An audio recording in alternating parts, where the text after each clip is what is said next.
Hey, this is Carrie Jones, and this is The Scene. It's important and stuff. This is all part of the Write Better Now course, and it's all about the scene, one of the integral components of writing a novel.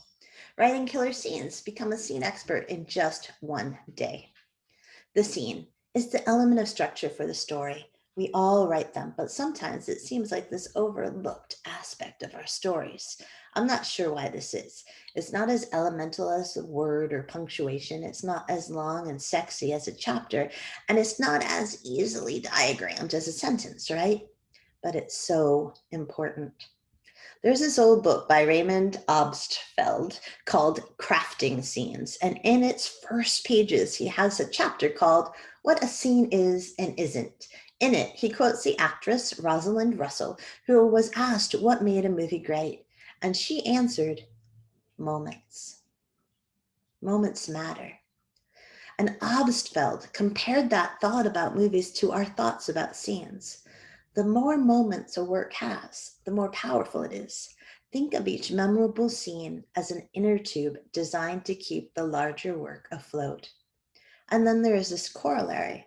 The fewer memorable scenes there are, the quicker the work sinks to the depths of mediocrity. No one wants to be mediocre, and we don't want our books to either, right? So what's a scene and how do we make it memorable? That's the obvious question.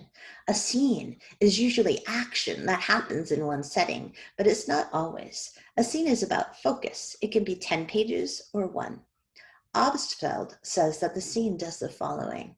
1, it gives reader plot forwarding information. 2, it reveals character conflict.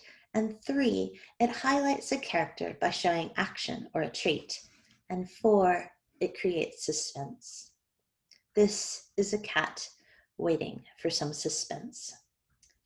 So a memorable scene, what's that? It's unexpected. What does a scene have to have? It has to have a beginning, a middle, and an end. And the beginning is like a blind date.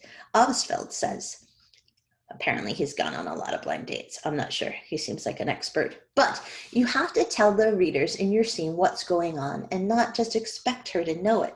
It has to hook the reader in, pulling her into its clutches so she wants to keep reading. It also has to have a focus. Scenes are generally focused on plot, character, suspense, or theme. They're a bit self-explanatory, but Obstfeld does a great job honing in on how to determine what your scene actually is. If the scene is plot-focused, you can ask yourself, the purpose of this scene is to? If the scene is character-focused, you can ask yourself, when the reader finishes this scene, he should feel what? If the scene is suspense-focused, you can ask, when the reader finishes this scene, he should wonder, what? And if the scene is theme-focused, you can ask, when the reader finishes this scene, he should think, what?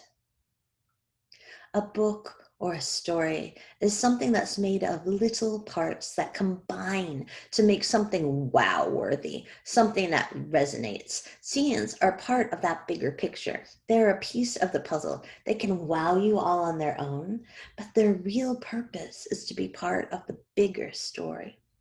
A little on later, we'll talk about how you can wow readers and resonate in those scenes. But for now, just remember, a scene is a little building block of a story.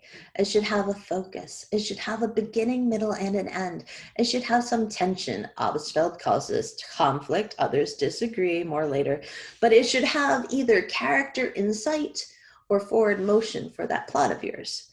Got it? Cool. Let's move on and get a little bit more in depth.